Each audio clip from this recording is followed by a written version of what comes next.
Hello guys welcome to my channel.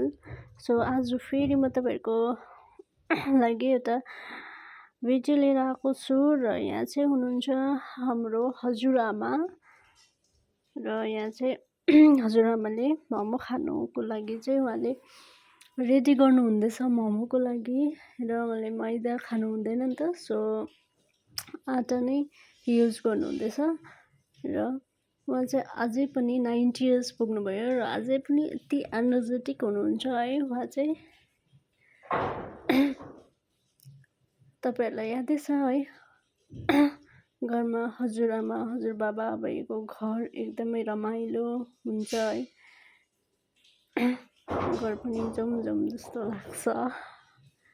So उनीहरूले चाहिँ बेल्नु हुँदैछ। हजुरआमाको चाहिँ जस्तै अब 1 महिना अलिकति बेसी नै भयो है, उहाँको अपरेसन गरेको थियो आँखाको। तर पनि अहिले जाती भएर उहाँ चाहिँ एकदमै मजाले काम गर्नुहुन्छ है। उहाँ चाहिँ एकछिन बस्नु नि भन्दा पनि मान्नु हुँदैन नि त उहाँले। र अन्त यहाँ चाहिँ खानुहुँदैछ मोमो र एकदमै मिठो भयो अरे उहाँले भन्नुहुँदैछ। र यहाँ फोनमा त्यति नै खेर फोन आएर चाहिँ उहाँ फोनमा बोल्नुहुँदैछ है।